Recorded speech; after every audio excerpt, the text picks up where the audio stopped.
single case of seroconversion. Not a single HIV negative person became HIV positive. That didn't stop the Padian group from estimating the risk of HIV transmission, but they couldn't do it the way that they had wanted. They wanted to actually view HIV transmissions occurring, and they couldn't do that. So through a number of rather questionable assumptions, they came up with an estimate anyway. There are a number of studies on the wives of hemophiliacs, and most of them are HIV negative. There are many serodiscordant couples. One of the most famous such couples is Christine Majori and her husband Robin Scoble.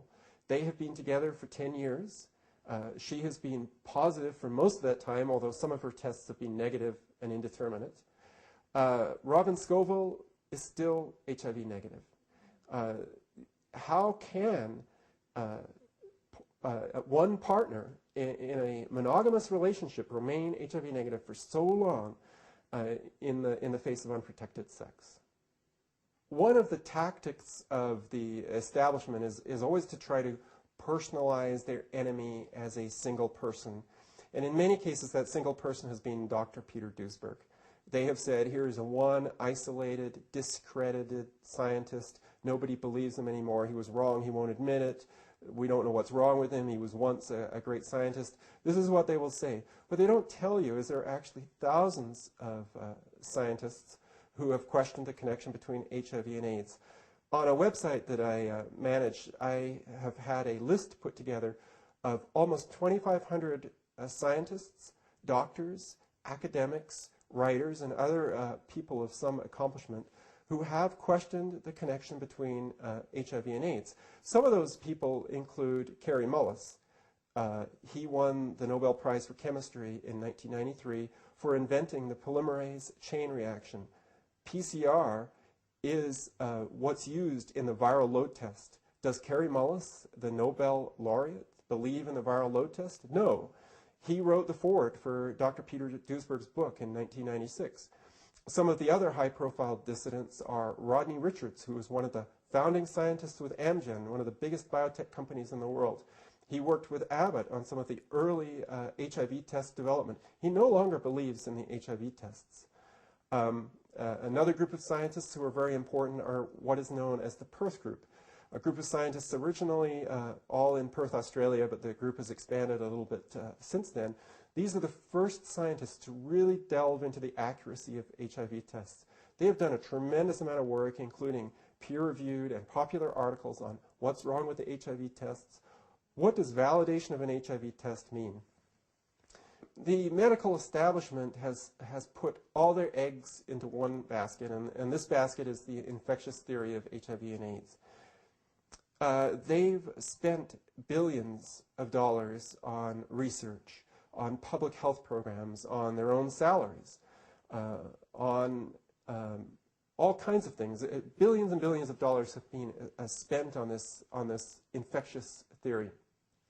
Their careers have been built on this theory. The people who are promoting the HIV equals AIDS equals death dogma are people who would not have a high-profile position if it wasn't for HIV and AIDS. Many of the charities that have grown up around HIV and AIDS would not get funding from the public if HIV/AIDS went away. The prestige of these people, their positions, their appointments to universities, everything would vanish for these people. And not only that, but there would be massive lawsuits. Because not only have they wasted a lot of money, they've wasted a lot of lives. They've persuaded a lot of people to go onto drugs that killed them. Millions of people have gone on these drugs. Millions of people have suffered severe anemia and died because it was so severe. They've died from liver failure. They've died from heart attacks. They've died from these abnormal skin reactions. Millions of people have died, and if those people went into court, basically the entire medical industrial complex would be bankrupt. Every drug company that had anything to do with HIV and AIDS, which is the majority of them, would be bankrupt within a couple of years. They could not afford to pay the damage that they have done.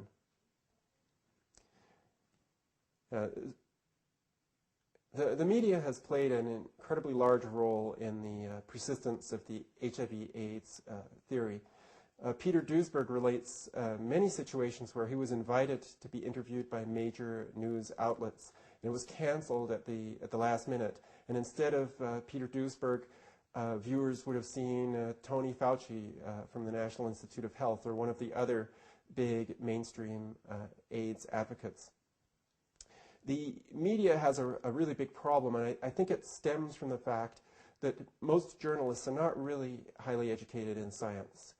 So they have a bit of an inferiority complex. So when they go up against somebody who's running, a top AIDS research establishment, and that person is yelling and saying these people are dangerous and they should not even be on the air, because if you let Peter Duesberg or the Perth Group or Rodney Richards talk, it's dangerous and people are going to die. The media is easily intimidated by those kinds of things. So they have played a big role. It takes a lot of courage to stand up and say, this is wrong, I'm going to report the truth.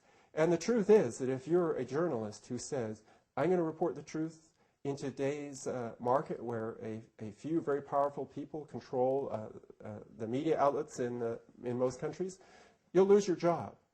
So the media, many of them are kind of caught.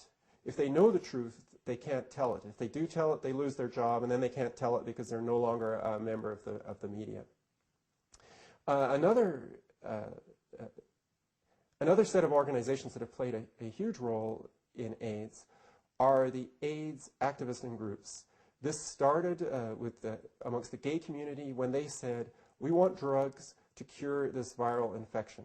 They did not want to deal with the drug abuse epidemic within their own population. It was an abuse of many drugs, but mostly inhalant nitrate poppers.